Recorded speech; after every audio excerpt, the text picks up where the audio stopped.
নমস্কার সকলকে, Mithu's kitchen official চ্যানেলে আপনাদের সকলকে স্বাগত জানাই। আশা করি আপনারা যেখান থেকেই আমার এই ভিডিওটি দেখছেন আপনারা সকলে ভালো আছেন এবং সুস্থ আছেন। কালকেই তো নববর্ষ, আর নববর্ষে মিষ্টিমুখ না করলে কিন্তু একদমই হয় না। তাই ভাবলাম আজকে আপনাদের সাথে মিষ্টি একটি রেসিপি শেয়ার করে নিই। তাই আজকে বানিয়ে দেখাবো মালাই কেকের রেসিপি। তার জন্য প্রথমে মিক্সিং জারের মধ্যে নিয়েছি আমি 1 বাটি চিনি। যেই বাটি মেপে চিনি নিয়েছি সেই বাটিরই দিয়েছি 1 বাটি সুজি। এরপরে চিনি আর সুজিটা খুব ভালো করে গুঁড়ো করে নেব। তারপরে একটা মিক্সিং বোল নিয়েছি। মিক্সিং বোলের মধ্যে দিয়ে দিয়েছি চিনি এবং সুজির গুঁড়োটা। তারপরে যেই বাটি মেপে চিনি আর সুজি নিয়েছিলাম সেই বাটি মেপেই দিয়ে দিয়েছি এখানে 1 বাটি ময়দা। তারপরে দেব পরিমাণ মতো নুন। চিনিটা আমি এখানে 1 বাটি ব্যবহার করেছি বলে আপনাদেরকেও 1 বাটি নিতে হবে তার কোনো মানে নেই। মিষ্টি কে কতটা খেতে পছন্দ করেন সেই মতো দেবেন। তারপরে দিয়েছি আমি এখানে 1 বাটি সাদা তেল। তারপরে দিয়েছি হাফ বাটি মতো এখানে আমি টক দই। 1 চামচ ভ্যানিলা এসেন্স দেওয়ার পরে যেই বাটি মেপে ময়দা সুজি নিয়েছিলাম সেই বাটিরই এখানে আমি দিয়েছি উষ্ণ গরম দুধ। তারপরে দিয়ে দিয়েছি ছোটো চামচের হাফ চামচ বেকিং সোডা। এরপরে সমস্ত উপকরণগুলোকে একটা হুইস্কের সাহায্যে খুব ভালো করে ফেটিয়ে নিতে হবে। যেহেতু ময়দা রয়েছে সেই জন্য খেয়াল রাখতে হবে যাতে কোনোভাবে দলাভাব না থাকে। হাতে একটু সময় নিয়ে খুব ভালো করে হুইস্কের সাহায্যে এটাকে ফেটিয়ে নেবেন। যত ভালো ফেটানো হবে কেকটা কিন্তু ততই ফ্লাফি এবং স্পঞ্জি হবে। দেখুন আমাদের কিন্তু ব্যাটারটা একদম রেডি হয়ে গিয়েছে। ব্যাটারের কনসিস্টেন্সিটাও আপনাদেরকে দেখিয়ে দিয়েছি। ঠিক এই পর্যায়ে আমি এখানে একটি কেক মোল্ড নিয়েছি। আপনারা যে কোনো পাত্রের মধ্যে করতে পারেন। তারপর আমি দিয়েছি বড় চামচের 1 চামচ সাদা তেল। একটা ব্রাশের সাহায্যে কেক মোল্ডের মধ্যে তেলটা খুব ভালো করে মাখিয়ে নেব। তারপরে আমি এখানে নর্মাল একটা পেপার নিয়েছি। আপনারা চাইলে বাটার পেপার ইউজ করতে পারেন। পেপারটাকে গোল শেপে কেটে নিয়েছি। তারপরে বাটির মধ্যে মানে কেক মোল্ডের মধ্যে খুব ভালোভাবে সেট করে দেব। তারপরে আমরা যে ব্যাটারটা রেডি করে রেখেছিলাম কেকের, সেই ব্যাটারটা কিন্তু কেক মোল্ডের মধ্যে খুব ভালোভাবে দিয়ে দিতে হবে।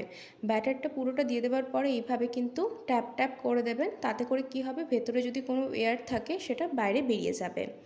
এরপরে আমি এখানে একটি পাত্রের মধ্যে প্রথমে একটা বালির স্তর দিয়েছি, তারপরে নুনের স্তর দিচ্ছি। আপনারা শুধু বালি বা নুন দিয়েও করতে পারেন, কোনো অসুবিধে নেই।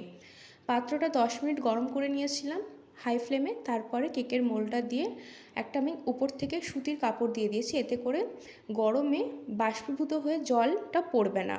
তারপরে উপর থেকে ঢাকা দিয়ে কাপড়টা খুব ভালো করে মুড়ে লো টু মিডিয়াম ফ্লেমে 45 মিনিট মতো বেক করে নিয়েছিলাম। 45 মিনিট পর ঢাকা খুলে আপনাদেরকে দেখিয়ে দিচ্ছি একটা ছুরি দিয়ে। কেকটা কিন্তু খুব ভালোভাবে হয়ে গিয়েছে, একটুও কিন্তু ছুরির গায়ে লেগে যায়নি। কেকটা যেহেতু ভীষণ পরিমাণে গরম রয়েছে সেই জন্য সাবধানের সাথে কিন্তু কেকটাকে আমরা পাত্রটা থেকে বার করে নেব। কেকটা একটু সাইডে রেখেছি ঠান্ডা হোক, ততক্ষণে আমরা মালাইটা বানিয়ে নেব যেটা কেকের ওপর থেকে দেব। তার জন্য একটা ফ্রাইং প্যান বসিয়েছি। ফ্রাইং প্যানের মধ্যে দিয়েছি বড় বাটির 1 বাটি দুধ। দুধটা মোটামুটি 250 ml মতো আছে। দুধটাকে একটু সময় নিয়ে মানে 7 থেকে 8 মিনিট মতো একটু হাতে টাইম নিয়ে একটু ভালো করে ফুটিয়ে নেব। যেহেতু দুধটা একটু ঘন হলে মানে মালাইটা যত ঘন হবে খেতে কিন্তু কেকটা ততই ভালো লাগে, সেই কারণে দুধটা একটু আমি এখানে ফুটিয়ে নিচ্ছি। 7 থেকে 8 মিনিট পর এখানে বড় চামচে 2 চামচ আমি চিনি দিয়েছি। মিষ্টিটা আপনারা যে যেমন খেতে পছন্দ করেন সেই মতো ব্যবহার করবেন। এখানে আমি 2 চামচ চিনি দিয়েছি, যেহেতু কেকের মধ্যেও মিষ্টি দেওয়া রয়েছে সেই কারণে এখানে আর বেশি চিনি দিলাম না, 2 চামচ মতো দিয়েছি। চিনিটা দেওয়ার পর 5 মিনিট একটু নাড়াচাড়া করেছি যাতে চিনিটা একটু গলে যায়। ঠিক এই পর্যায়ে আমি এখানে দিয়ে দেব কাস্টার্ড পাউডার। কাস্টার্ড পাউডারটা আমি এর মধ্যে একদম দিয়ে দিয়েছিলাম 1 চামচের মতো। আপনারা চাইলে দুধের মধ্যে গোলার পরও সেই মিশ্রণটা দিতে পারেন। কাস্টার্ড পাউডার এইভাবে শুকনো দিলে একটু দেখবেন দলা পাকিয়ে যায়, সেই ক্ষেত্রে কিন্তু হাতে একটু সময় নিয়ে দলাগুলোকে ভেঙে দিতে হবে। আর যদি এই সমস্যার সমাধান করতে চান তাহলে নর্মাল দুধের মধ্যে একটু কাস্টার্ড পাউডারটা গুলে সেই মিশ্রণটাও দিয়ে দিতে পারেন। দেখুন খুব ভালোভাবে কিন্তু কাস্টার্ড পাউডারটা আমাদের মেশানো হয়ে গিয়েছে। এরপরে আমি মিনিট 5 সময় নিয়ে লো টু মিডিয়াম ফ্লেমে দুধটাকে আর একটু ফুটিয়ে নেব যাতে করে মালাইটা একটু ঘন হয়ে যায়, ততক্ষণ অবধি অপেক্ষা করব। আমাদের কিন্তু মালাইটা অনেকটা পরিমাণে ঘন হয়ে গিয়েছে, এর থেকে বেশি ফোটানোর প্রয়োজন নেই। তারপরে আমরা কেকটাকে একটি পাত্রের মধ্যে খুব সহজে কিন্তু কেকটা ডিমোল্ড হয়ে যাবে, আশা করি আপনারা দেখে বুঝতে পারছেন। এরপরে আমরা যে কাগজটা দিয়েছিলাম নিচের অংশে, সেই কাগজটাকে খুব ভালোভাবে কিন্তু তুলে নিতে হবে, মানে ছাড়িয়ে নিতে হবে। আপনারা বাটার পেপার ইউজ করতে পারেন, আমি এখানে নর্মাল কাগজ দিয়েছিলাম যেহেতু বাটার পেপারটা অ্যাভেলেবেল ছিল না আমার কাছে। খুব ভালোভাবে দেখবেন, যেহেতু তেলটা খুব ভালোভাবে কেক মোল্ডের মধ্যে মাখানো হয়েছিল সেই কারণে কাগজটাও কিন্তু খুব সহজেই উঠে যাবে কেকের ওপর থেকে। এমনটা না যে খুব বেশি প্রবলেম হবে, একটু হাতে করে টান দিলেই দেখতে পাবেন কাগজটা খুব ভালোভাবে উঠে আসছে।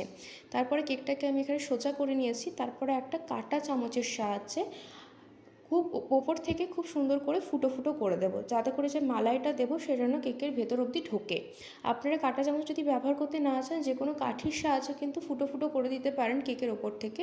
মালাইটা যখন দেওয়া হবে যাতে কেকের মধ্যে ঢোকে সেই দিকে খেয়াল রাখতে হবে।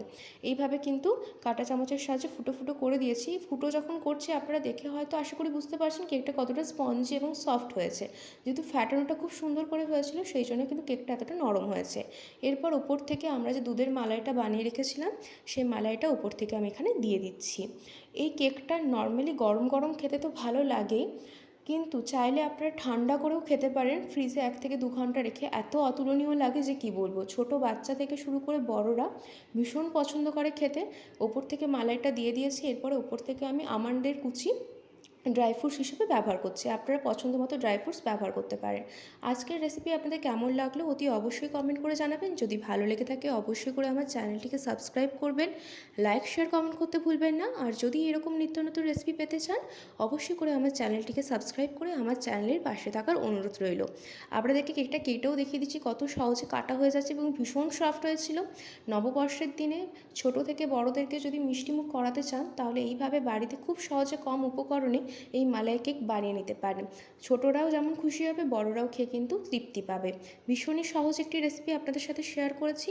আশা করছি আজকের রেসিপি আপনাদের ভীষণ ভালো লেগেছে। দেখুন কতটা লোভনীয় দেখতে হয়েছে, দেখতে যত না লোভনীয় হয়েছে খেতে কিন্তু ভীষণই লোভনীয় হয়েছিল।